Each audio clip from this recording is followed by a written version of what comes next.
आज कविता नहीं, कविताएँ मेरी लिखी होती हैं, लेकिन आज कहानी है, ये मेरी लिखी हुई नहीं है, लेकिन मुझे बहुत पसंद आई। तो आज की कहानी है त्याग की ताकत। बहुत पुरानी बात है, किसी नगर में हरीश नाम का एक नवयुवक रहता था। बेचारे के माँ बाप स्वर्ग सिधार चुके थे। गरीब होने के कारण उसके पास अपने खेत भी नहीं थे। औरों के खेतों में मैं दिन भर छोटे मोटे काम करता था और बदले में खाने के लिए आटा चावल ले आता। घर आकर वह अपना भोजन तैयार करता और खा पीकर सो जाता। जीवन ऐसे ही संघर्षपूर्ण था। ऊपर से उसके उसके ऊपर एक मुसीबत पड़ गई। एक दिन उसने अपने लिए 4 रोटियां बनाई। हाथ मुंह धोकर वापस आया तो 3 ही रोटियां बची। दूसरे दिन भी ऐसे ही हुआ। तीसरे दिन भी ऐसे ही हुआ। चौथे दिन भी जब ऐसे ही हुआ तो उसने कहा मुझे अब नज़र रखनी चाहिए। जब उसने रोटियां बना ली तो फिर उस स्थान पर उसने नज़र रखी। उसने देखा कि मेरी रोटियां लेकर कौन जाता है, आज ज़रा ये पता करूँगा। तभी उसने देखा एक मोटा सा चूहा आया और एक रोटी उठाकर जाने लग गया। हरीश तो तैयार ही था। उसने फौरन चूहे को पकड़ लिया। चूहे ने कहा, भैया मुझे छोड़ दो, मैं तो अपनी किस्मत का खा रहा हूँ। मुझे मुझे मेरी चपाती ले जाने दो। उसने कहा, तुम्हारी चपाती कहाँ से, ये तो मेरी है। चूहे ने कहा, नहीं, ये मेरी किस्मत की चपाती है। हरीश ने कहा, अगर मैंने तुम्हें रोज़ रोज़ चपाती ले जाने लगी तो मेरा पेट कैसे भरेगा। मैं तो पहले ही अपने जीवन से परेशान हूँ, ऊपर से अब तुम आ गए हो तो मेरे पास तो कोई खुशहाली भी नहीं है, मैं क्या करूँगा। इस पर चूहे ने कहा, इतने सारे सवाल, चलो तुम्हारे सवालों का जवाब तो मतंग ऋषि ही दे सकते हैं। हरीश ने पूछा, कौन है वह ऋषि। चूहे ने उत्तर दिया, वे एक बहुत पहुँचे हुए संत हैं। उत्तर दिशा में कई पर्वतों और नदियों को पार करके ही उनके आश्रम तक पहुंचा जा सकता है। तुम उन्हीं के पास जाओ, वही तुम्हारा उद्धार करेंगे। हरीश चूहे की बात मान गया। उसने अगली सुबह ही खाने पीने की गठरी बांधी और आश्रम की ओर बढ़ चला। काफ़ी दूर चलने के बाद उसे एक हवेली दिखाई दी। हरीश वहाँ गया, रात भर के लिए शरण मांगी। हवेली की मालकिन ने पूछा, बेटा कहाँ जा रहे हो। हरीश ने जवाब दिया, मैं मतंग ऋषि के आश्रम जा रहा हूँ। मालकिन ने कहा, बहुत अच्छा, उनसे मेरे एक प्रश्न का उत्तर मांग कर लाना। मेरी बेटी 20 साल की हो गई है, वह देखने में अत्यंत सुंदर है, उसके अंदर हर प्रकार के गुण भी विद्यमान है, लेकिन उसने अभी तक एक शब्द नहीं बोला है। उनसे पूछना कि मेरी बेटी कब बोलना शुरू करेगी। और ऐसा कहते कहते मालकिन रोने भी लग गई। तब हरीश ने उनसे कहा, माता जी आप परेशान ना हो, मैं मैं आपके प्रश्न का उत्तर जरूर लेकर आऊँगा। हरीश अगले दिन चल पड़ा। रास्ता बहुत लंबा था। रास्ते में उसने बड़े बड़े बर्फीले पहाड़ देखे। उसे समझ ही नहीं आ रहा कि मैं कैसे पार करूं। पहाड़ चारों तरफ थे, समय बीत रहा था। तभी उसे एक तांत्रिक दिखाई दिया। वह वहाँ बैठकर तपस्या कर रहा था। हरीश तांत्रिक के पास गया। उसने बोला, मुझे ऋषि मतंग के दर्शन को जाना है, मैं कैसे जाऊं। रास्ता तो बहुत परेशानी वाला लग रहा है। तांत्रिक ने हरीश को कहा, मैं तुम्हारा सफ़र आसान कर दूंगा, पर तुम्हें मेरे एक प्रश्न का उत्तर उनसे लाना होगा। तब हरीश ने पूछा, अगर आप मुझे वहाँ तक पहुँचा सकते हैं तो आप स्वयं क्यों नहीं चले जाते हो।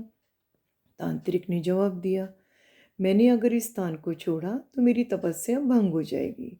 तब हरीश ने जवाब दिया, ठीक है, आप अपना प्रश्न बताएं। तांत्रिक बोला, उनसे पूछना मेरी तपस्या कब सफल होगी, मुझे ज्ञान कब मिलेगा। हरीश बोला, ठीक है, मैं आपके प्रश्न का उत्तर जरूर लाऊंगा। इसके बाद तांत्रिक ने अपनी विद्या से लड़के को पहाड़ पार करा दिया। लड़का माने हरीश। अब आश्रम पहुंचने के लिए सिर्फ एक नदी ही पार करनी थी। हरीश इतनी विशाल नदी देखकर घबरा गया। तभी उसे नदी के किनारे एक बड़ा सा कछुआ दिखाई दिया। लड़के ने कछुए से पूछा, कहाँ जा रहे हो? तब हरीश ने बताया कि मैं मतंग ऋषि के आश्रम जा रहा हूँ। क्या आप मुझे अपनी पीठ पर बिठाकर नदी पार करा सकते हो? कछुए ने कहा, ठीक है। अब जब दोनों नदी पार कर रहे थे, तब कछुए ने हरीश से पूछा, हरीश से कहा कि ये तो बहुत अच्छी बात है कि आप उनसे मिलने जा रहे हो, पर क्या मेरे एक प्रश्न का उत्तर उनसे पूछ सकते हो? तब हरीश ने कछुए से कहा, जी बताएं, अपना प्रश्न बताएं। कछुए ने कहा, मैं असाधारण कछुआ हूँ जो समय आने पर ड्रैगन बन सकता हूँ। 500 सालों से मैं इस नदी में हूँ और ड्रैगन बनने की कोशिश कर रहा हूँ। बस ऋषि मतंग से ये पूछना, मैं ड्रैगन कब बनूंगा? नदी पार करके कुछ दूरी पर मतंग ऋषि का आश्रम दिखाई दिया। आश्रम में प्रवेश करने पर शिष्यों ने हरीश का स्वागत किया। संध्या समय ऋषि ने हरीश को दर्शन दिए और बोले, पुत्र, मैं तुम्हारे किन्हीं 3 प्रश्नों का उत्तर दे सकता हूँ। आप अपने प्रश्न पूछिए। हरीश असमंजस में पड़ गया। अरे, 3 ही प्रश्न है, चौथा प्रश्न तो मेरा स्वयं का है, अब मैं क्या करूँ? वह अपने प्रश्न पूछना चाहता था, पर उसने सोचा, नहीं, मुसीबत में मदद करने वाले लोगों का उपकार नहीं भूलना चाहिए। उसे ये भी नहीं भूलना चाहिए कि उन लोगों ने उनके प्रश्नों के उत्तर लाने का प्रॉमिस किया है, मीन्स वादा किया है। उसी पल उसने निश्चय किया, वह खूब मेहनत करेगा, अपनी ज़िंदगी बदल लेगा, लेकिन इन तीनों लोगों के प्रश्नों का उत्तर लेकर अवश्य जाएगा, क्योंकि इनकी ज़िंदगी में बदलाव लाना अवश्य है और उसकी ज़िंदगी तो मेहनत करके बदल ही सकती है। यह सोचते सोचते उसने ऋषि से पूछा कि हवेली की मालिक की बेटी कब बोलेगी? ऋषि ने कहा, जैसे ही उसका विवाह होगा बोलना शुरू कर देगी।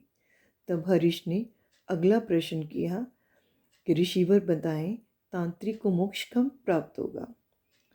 तब ऋषि मतंग ने जवाब दिया, जब वह अपनी तांत्रिक विद्या का मोह छोड़ उसे किसी और को दे देगा, उसको ज्ञान की प्राप्ति हो जाएगी। अब हरीश ने तीसरा प्रश्न किया कि कछुआ ड्रैगन कब बन जाएगा? तब ऋषि जी ने जवाब दिया, जिस दिन उसने अपना कवच उतार दिया तो वह ड्रैगन बन जाएगा। हरीश ऋषि जी से प्रश्न उत्तर सुनकर अपने प्रश्नों का उत्तर पाकर बहुत प्रसन्न हुआ। अगली सुबह वह ऋषि का चरण स्पर्श करके वहाँ से प्रस्थान कर गया। वापसी में रास्ते में कछुआ मिला। उसने हरीश को नदी पार करा दी, अपने प्रश्न के बारे में पूछा।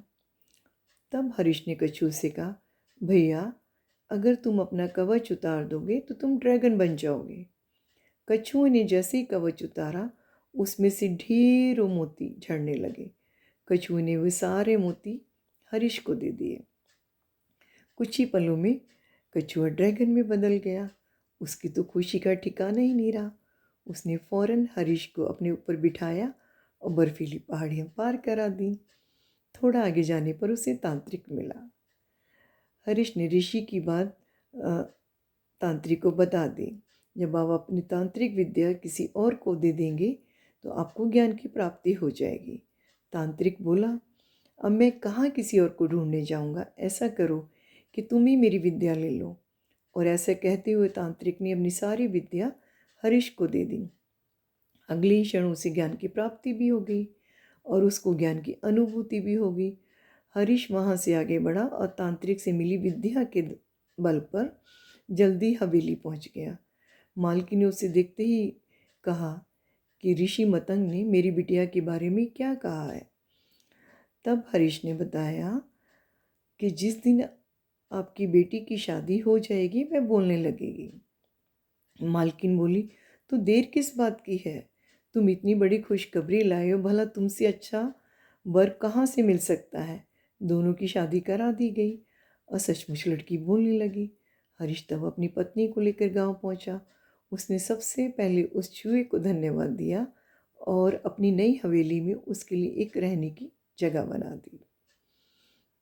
तो दोस्तों, इससे क्या शिक्षा मिलती है? कभी जीवन से हार चुके हरीश के पास आज धन, दौलत, परिवार, ताकत सब कुछ था, सिर्फ इसलिए क्योंकि उसने अपने प्रश्न का त्याग दिया। उसने खुद से पहले दूसरों के बारे में सोचा था और यही जीवन में कामयाब होने का फार्मूला है। ये मत पूछिए कि औरों ने आपके लिए क्या किया, ये सोचिए आपने औरों के लिए क्या किया था। जब इस सेवा भाव से आप दुनिया की सेवा करेंगे, दूसरों के लिए अपनी इच्छा का त्याग करेंगे, तो ईश्वर आपके जीवन में चमत्कार करेगा और त्याग की ताकत से आपके जीवन की हर खुशियाँ सहज ही प्राप्त हो जाएगी। जल्दी मिलते हैं। धन्यवाद।